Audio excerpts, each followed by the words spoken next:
Assalamualaikum warahmatullahi wabarakatuh. Halo semuanya, perkenalkan nama saya Bagisingga Putri dari kelas A Indralaya, Prodi Administrasi Publik Angkatan 2023. Di sini saya akan menjelaskan dan mempresentasikan tugas saya, yaitu tentang budaya politik dan sosialisasi politik. Langsung saja kita mulai materinya.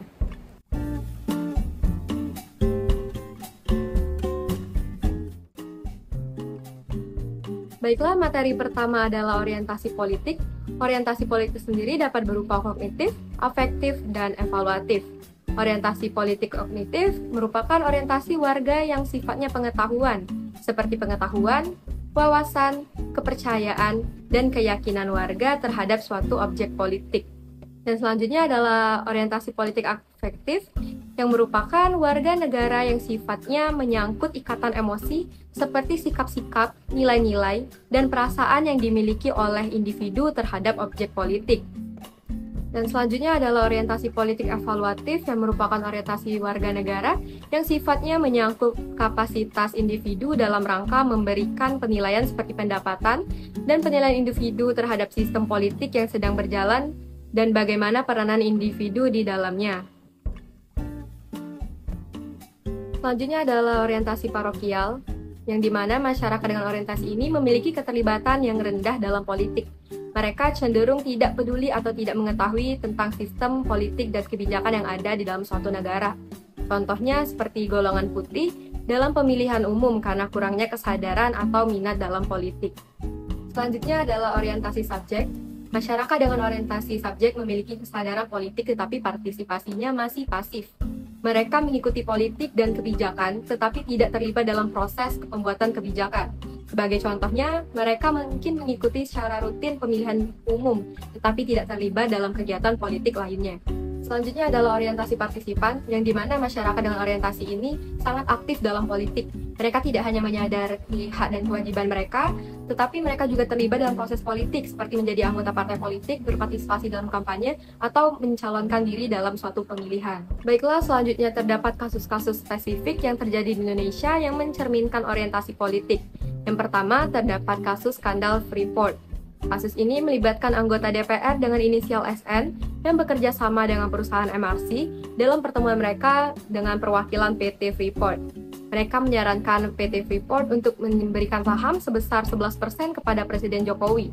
Kasus ini menggambarkan orientasi politik yang terkait dengan intervensi dan pengaruh bisnis dalam politik. Dan yang selanjutnya terdapat kasus IPT 1965 tentang PKI atau Partai Komunisme Indonesia. Kasus ini berkaitan dengan peristiwa bersejarah tersebut. Hal ini merupakan contoh orientasi politik yang terkait dengan konflik ideologi dan perjuangan kekuasaan. Selanjutnya terdapat budaya politik parokial, subjek atau kaula, dan partisipatif. Yang pertama adalah budaya parokial. Seperti yang telah dijelaskan sebelumnya, parokial sendiri merupakan kondisi di mana masyarakat atau warga dalam suatu negara memiliki kekurangan minat atau kesadaran dalam sistem politik. Maka dari itu, budaya ini ditandai dengan tingkat partisipasi politik yang rendah dari masyarakat. Masyarakat cenderung apatis terhadap politik dan tidak terlibat dalam proses pembuatan kebijakan. Contohnya, masyarakat suku Baduy di Provinsi Banten yang hidup terisolasi dan jarang berinteraksi dengan sistem politik. Hal ini dapat berdampak mengakibatkan stagnasi dalam pembangunan politik karena kurangnya partisipasi dan kesadaran politik dari masyarakat. Selanjutnya adalah budaya subjek atau kaula. Dalam budaya ini, masyarakat memiliki kesadaran politik yang lebih tinggi dibandingkan dengan budaya parokial. Namun, mereka tidak aktif berpartisipasi dalam proses politik. Mereka cenderung menerima kebijakan yang dibuat oleh pemerintah tanpa banyak pertanyaan atau keterlibatan. Hal ini dapat berdampak pemerintah kurang responsif terhadap kebutuhan dan aspirasi masyarakat karena kurangnya partisipasi aktif dari masyarakat itu sendiri.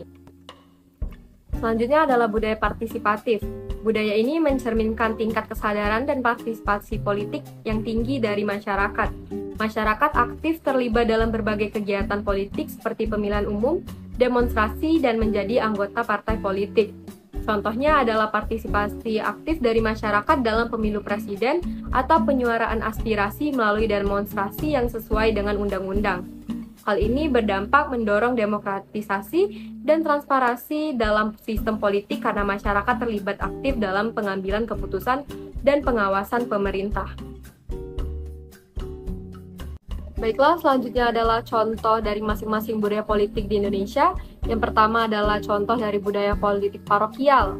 Yang pertama merupakan memilih calon kepala desa berdasarkan hubungan keluarga atau sentimen lokal. Hal ini mencerminkan orientasi parokial di mana keputusan politik diambil berdasarkan hubungan pribadi daripada kebijakan atau visi. Selanjutnya adalah mengambil keputusan politik berdasarkan kepentingan kelompok atau lingkungan sosial. Ini menunjukkan bahwa kepentingan lokal lebih diutamakan daripada kepentingan nasional. Dan yang terakhir adalah tidak tertarik pada politik nasional atau dunia internasional. Ini menandakan kurangnya kesadaran atau minat terhadap isu-isu yang lebih luas. Baiklah, contoh berikutnya adalah budaya politik subjek atau kaula. Yang pertama adalah rendahnya partisipasi dalam pemilihan umum. Hal ini menunjukkan sikap pasif terhadap proses politik yang lebih besar. Yang kedua adalah ketidakpedulian terhadap debat politik dan kampanye pemilihan. Ini mencerminkan kurangnya keterlibatan dalam diskusi politik yang lebih luas. Dan yang terakhir adalah tidak aktif dalam organisasi politik atau partai politik.